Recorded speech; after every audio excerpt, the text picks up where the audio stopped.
Want to know what your dog is thinking? Have a challenging dog behavior you need help with? The Dish on Dogs is your source for all your canine questions. Improve your relationship with your dog and deepen your understanding of your furry friend. Right here on the Dish on Dogs. Welcome to the Dish on Dogs. This is our 10th episode. As you know, we talk about dogs, and sometimes we deviate a little bit to current events, although I'd rather not. We always rather just focus on dogs. So, hi, Jackie. Hello. So what? So last week we were talking about the coronavirus and how it affected small businesses. Right. I'll just bring this up because we get yelled at by Corey. Oh, I We're see. not talking into the mic. I see. Okay. So last week we're talking about the coronavirus. Our world has been turned upside down by this. What happened in Minneapolis, which was, in my opinion, I've been in law enforcement for my whole life, as everybody knows on my bio. Right. I've been in the military since 1973. I've been involved in violent confrontations in various points by emotionally disturbed people, drug addicts, every type of confrontation you can think of. And what I saw on television, there's no ifs, ands, buts about it. I'm always a believer in, there's three sides to every story, your side, my side, and the truth. But that was a heinous act that I've never seen in my life. I mean, as I said, putting your knee on a person's throat. I don't want to get into it. It's apolitical. Right. We like to remain apolitical. Yes, that is what we try to remain. Right, but that's important for me obviously people know that I'm in law enforcement. They Right. know I'm a small business owner. So I just wanted to put that out there, that was inexplicable. I don't understand it. I don't know I don't want to get into the sociology and psychology of all this crap, but it was a horrendous act. And I just want people to make that clear that, from my opinion, it's indefensible. Right. Well, that's, I think, an important point to make. And I think the point of today's show is to, we have Zooming Rosie here with us today, and she's our Hounds Town Charities dog, and she's kind of the mascot for Hounds Town. And, as we're entering, Pride Month, it's June 1st, and as we're kind of dealing with all of these challenges that are going on in our world right now, we thought it was important to bring Rosie in and to just help kind of explain why dogs have so much to offer and why they have so much they can teach us about acceptance, tolerance, unconditional love. And I think Rosie's story kind of ties into that in a way. And for the past 20 years, since you founded Hounds Town 20 years ago, Hounds Town has always been a place of acceptance for every dog. We have never breed discriminated. We have never discriminated against any dog for their ability or disability, their age. So that core value has always been so essential to our business. So, I mean, I've personally just been feeling that kind of more in the past couple months as we've all been challenged with, these different events going on in the world that can be very divisive. Right. So I always turn to dogs like Rosie to help kind of just understand that things don't have to be that way, right? Right. So as the saying goes, the more people and the more events that take place, the more we're drawn to our dogs, because they are all inclusive. We've never discriminated. There's not a day in my life that I could remember picking out one dog or another. And, people asked me 20 years ago, what's your favorite dog? Actually, they would have thought that I was in law enforcement, so somehow they thought I liked German Shepherds. And I never, ever I don't even talk about dogs in terms of breeds. As we know, there's bully breeds that have been discriminated against. They've been euthanized unnecessarily. So when I talk about, this is a nice segue to this. So we're celebrating, Hounds Town is all about inclusiveness to animals and people. Our customers, our franchisees, our staff, everybody's included. So it is very fitting, actually. Yeah. I was so excited to participate in Gay Pride Month. We're joining, actually, for those, I don't claim to be an LGBTQ historian, but I'm a little older than you, so I know about the Stonewall Inn riots which took place actually in June of 1969. Mm-hmm. So I've evolved, in a world of discrimination. I've evolved, when I went into the military in 1973, people hated us. We were spat on. Right. We were spat on in 1973 because we were part of the American military, and we were stereotyped to be, I don't know what. It had to do with the Vietnam War Right. and Well, stuff. it was very controversial. It was very controversial. Time, so what I'm hoping for, just like the view of the United States military has actually gone 180. Is it that right? Right. 360? I forget how you say. I think it is. 180. I always get that wrong. So now the military is put on a pedestal. There are, heroes. Back in 1973, as I said, there was riots, Vietnam riots. Many of the people that were rioting didn't even know where Vietnam was, frankly. They didn't know the social implications. But my point of the matter is, I've always, in those times of struggle and crisis and confusion, when the world was at unrest, I always took solace. Is that a right word? Solace? Yeah. I always took solace in, look at Rosie. So if you can see her here, she's not thinking of anything except her next piece of lamb lung. Who's going to hold her, who's going to love her, and who's going to give her a piece of lamb lung. So as Jackie said, this is therapeutic for me. I don't need a special dog to be therapeutic to me. It could be a pit bull, a Rottweiler, a little Rosie. I don't even know what the hell she is. She looks like a little coyote to me. But, and so for Gay Pride Month, it's just a symbolic gesture of inclusiveness, and we're joining some of the largest American companies, Disney, right, Budweiser, Levi's, DKNY, Donna Karen, she is a customer of ours. So this is not, so we're part of this, right, and we're proud. Yeah, absolutely. And this is about more than just the LGBTQ, the community, which I never get right. It's about humanity in general, and it's about everyone, and it's about what can we do as humans to make ourselves better, every one of us. What can we do to be more tolerant?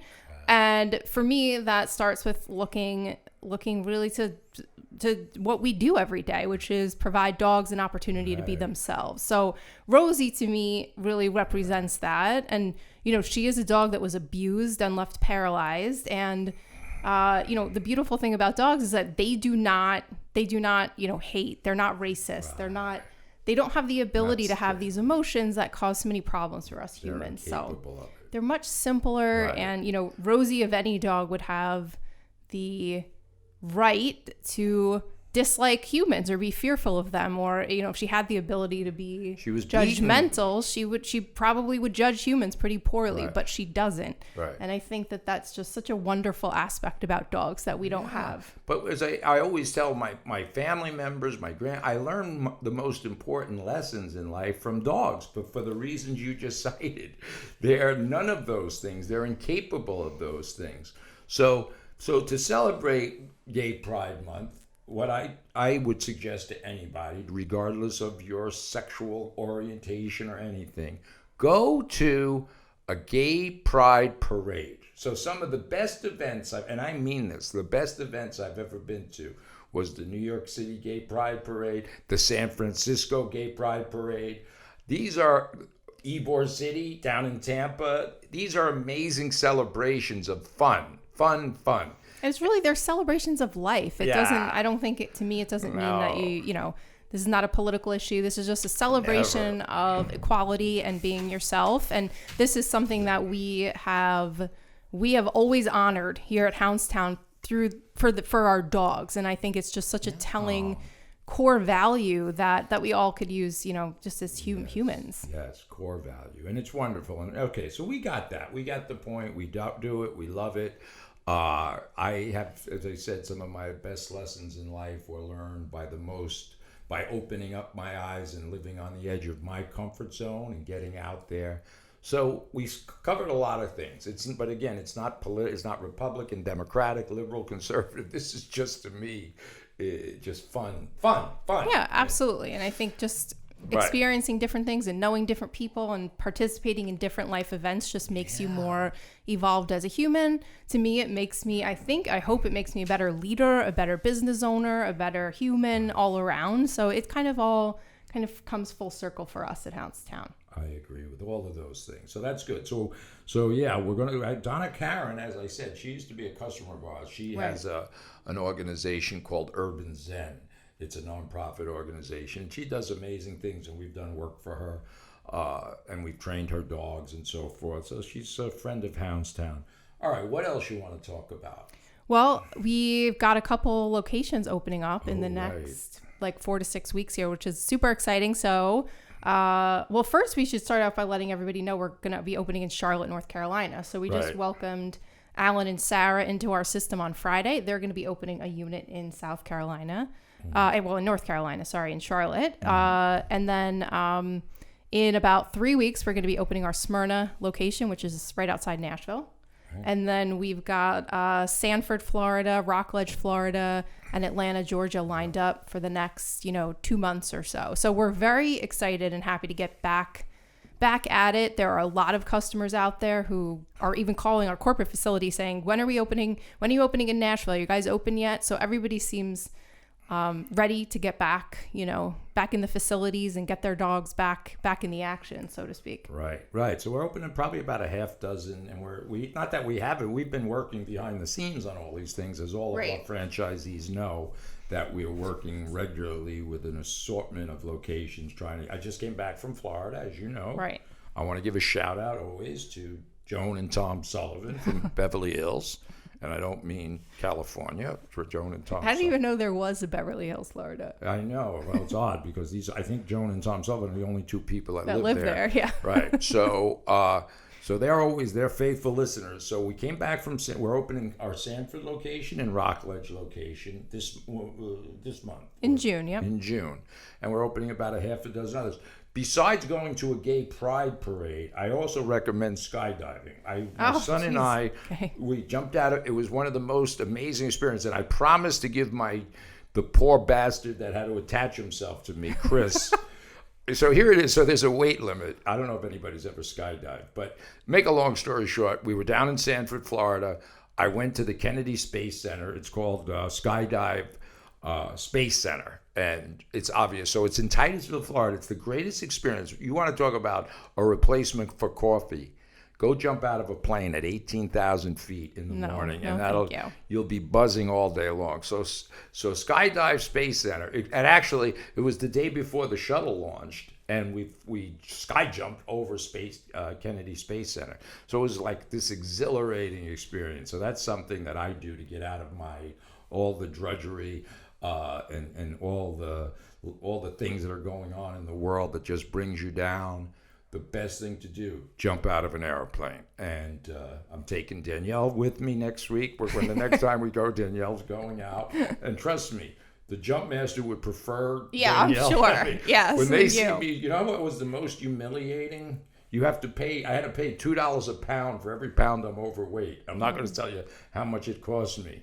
But it was $2.20 was the weight limit, and I'm a little more than $2.20, and I had to pay $2 a pound. All right, so those are just sky things. And again, our philosophy, our optimism never changes. I feel whatever's happening in the world, whatever it is, we're going to come out of this better. Our Hounds Town family is going to come out better and thrive through this. We've all had challenges. We've all had personal stories of death and in the terms of family members or friends that were affected by the coronavirus. So this is all sad shit. Then, what's happening in the world, all the unrest in the world, it can be very depressing. It can be very discouraging. Yeah. So jump out, go play with your dogs. And jump out of an airplane if you want. I'll do the playing with the dogs part. I'd like to take Rosie with me next time. I'm going to call her my therapy dog. They said if I have yes, she would love it. How do you know? You don't know. So now, but how now are you not projecting that she would love something? Because I know Rosie. She loves to be with me, and she loves excitement. She does love adventure. That's for sure. And she loves adventure. That's how we met her, adventuring through the mountains of Hollywood. So like I said, stay optimistic, stay happy. I am truly eternally optimistic about things, and we're always going to end up better than we were, without a doubt. So what else? What else? Well, you want to talk about? And I think that this is times like these are a challenge for us to evolve, as humans, as individuals, as business owners, as leaders. So I look at it as a time for that, and. Yes. But yeah, we're really excited to get, after we get these 4 locations up and running, we've then got a location in Maryland. We've got Philadelphia coming up.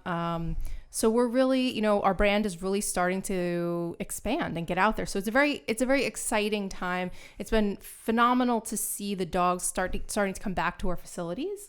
I think, providing a dog the opportunity to play and interact and maintain his routine as much as possible, especially given everything that we have going on right now in our world, is increasingly important for every dog. Yeah. So of course, we always stand for that and we advocate for the dog to be able to have the same experience he had before all of this was going on, because dogs don't know any of this. They don't, right. But they do pick up on energies and when things feel out of balance to them. And we've talked to a few of our customers over the past couple of weeks about their concerns about their dog kind of picking up on not only changes in routine, but the change in the kind of vibe in their household. Of course. We naturally project this, especially to young children. If you have 2, 3, 4, 5, 6, 7-year-old kids, we're also projecting that on them. So we just have to be cognizant, use our human brain to step above that, go above this, and don't take the low road, take the high road.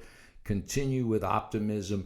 And by the way, for our new franchisees that are out there fluttering around and they're anxious to get open, just understand that our system never stopped. We've taken care of thousands and thousands of dogs during this period of time.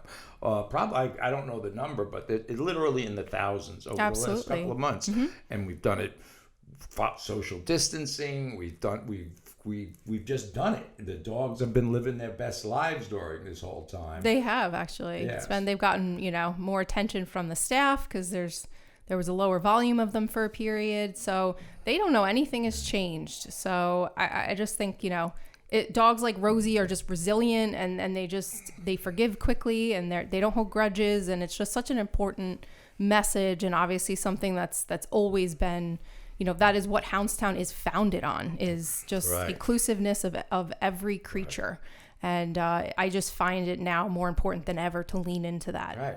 And it's simple. Remember, our business philosophy is keeping it simple. Right. No complicated stuff. And that's why this brings me great joy. This was a no-brainer for us. So with this coronavirus and the quarantining, it really didn't change one real aspect of my life, because I interact with dogs that weren't susceptible to this, fortunately, thankfully. Yes. So I had it made. You talk about, use the word pivot. We started doing a lot of things with our charity, Hounds Town Charities. We got 2 shelter dogs adopted from our location. Many of our other franchisees that were open and operating got really contributed to the rescue world. And, contribute, taking a time of kind of desperation and rising above that and offering something back to your community is what Hounds Town is also all about. And through our, Hounds Town Charities, many of our locations did that. And that's, I think, something that we're always very proud of. We've gotten our 2 dogs, Zara and Leo, got adopted. They're still in their homes. They're still doing amazing.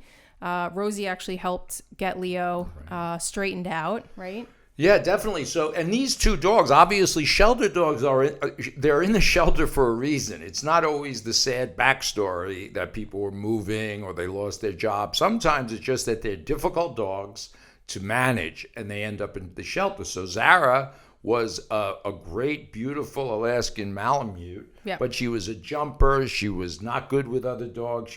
And we never, we addressed the jumping problem, but we couldn't change her personality to like other dogs. That's just the way she was socialized. So we got her a home where people were totally fine with just having a single dog in the house. Well, they accepted her for who she is. Yes, exactly. Well, instead that's a good of trying metaphor. To change her. Jackie. That's such a wonderful metaphor. Yeah, so they didn't try to change her. They just accepted that the fact is her personality doesn't allow her to interact with other dogs. So she's living her best life now in a wonderful home, none of those problems. So then the other dog, Leonidas, he was a humper, right, Danielle? So he was a humper, and he was like a compulsive humper. Was, yeah. And I mean, it wasn't he would hump everyone's leg. He actually humped Hounds Town Harry's leg. That was on Facebook Live. Right, all on Facebook Live. So that was his behavioral issue. So obviously that's why he was in the shelter. He was probably, I don't know how old, 3 or 4 at least years 3 or 4, old. yeah. And So naturally, when we put him with a pack of dogs, he'd want to hump them all, and then that would create a dog fight. So he wasn't aggressive towards animal. I called him Romeo because he had a very highly active libido. So I called him Romeo, and he would hump dogs. We put him in a group of 2 or 3 or 4 dogs. He'd hump them, and they'd start a dog fight. So what we did, very cleverly, we took Rosie, and we took Diamond, another female here, that we have here, charity dogs, yep. And she will not tolerate any misbehavior by any man. She's learned this. Or woman. She has very definitely dog. right. So what we did to eliminate this problem, rather than us being big sophisticated dog trainers trying to change Leo's flirtatious behavior, we put Leo, Rosie, and Diamond in the field together. Yep. And the first thing that Leo saw was an opportunity, and he didn't care about my poor little girl's physical abilities, and he tried to mount her. And she turned around and in a nanosecond expressed her unhappiness with that. Right. And that was the end of that. Then Leo saw Diamond. He says, let me go over here and see what I can do with this chick. And he went over there, he tried to hump her, and she did not have any of it. So the moral of the story is the dogs fixed that problem. They worked it out themselves after a long time of humans trying to address the problem. I think Leo had just not connected the dots. So Rosie helped us with that, and really she fixed the problem between the two of them in a nanosecond. So dogs are pretty incredible. I just think there's so many lessons to be learned from them. Like you said, the main thing is really simplicity and not overthinking things, and just interacting in a natural way and accepting creatures for who they are. Yes. And when we do that, I think there's just a relief aspect, right? Oh, absolutely. I mean, I literally have these painful conversations every day by humans describing to me their dogs. And they go into minutia of the dog and where it came from, its size, its weight, its age, their training experience, their life story of how they had dogs with, and it's so painful for me to listen to. I just can't. Because the answer is just lies in simplicity, and removing all 98% of all of that is just unnecessary when we consider what the dog actually needs. Right. It's all human projection. As I said to this woman today, it's never about the dog. It's always the human that interferes with the energy and the dog, and they project, and they want to make the dogs guard dogs, therapy dogs, emotional support dogs. And, it sounds nice on paper, but what you're really doing is projecting a lot of needs. So I would suggest you get a burglar alarm for your house. Whatever then you're trying to make a dog do for you, just look at Rosie. Here she is. This is it. She is an emotional support dog. She's a 2-legged emotional support dog. And she's got the confidence. She's great with children. All right, blah, blah. We love Rosie. We love everyone. Yeah. Well, we love everyone. We'll wrap this up by just, encouraging everyone to just kind of take a moment, 5 minutes to just look at your dog and interact with him. And I just think there's so many valuable moments and lessons, and that's what I've been doing these past couple weeks or so. Take a moment to look at yourselves, look in the mirror and see just enjoy life and nature. Enjoy it. There's a lot of very good, even though there's a lot of toxic things happening in our world that are very bad, obviously. There's also some very good things.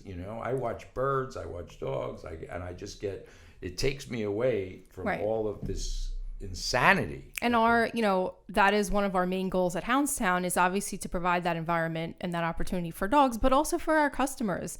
We know that they work really hard. Their lives are complicated. Not everything is always easy, but when they walk into a Hounds Town, even if they're there for just 30 seconds, we want that interaction and that experience to be as positive and simple and pleasant as possible. So, that is our brand. It's acceptance. It's fun. Fun. It's just friendliness and openness. And that, I think has never been more important than it is right now. So let's learn from our dog. We put Rosie to sleep. Danielle is nodding out over there. So that's our signal. Right. Rosie That's has our taught signal us to that sign we off. talk too much human chatter, blah, blah, blah.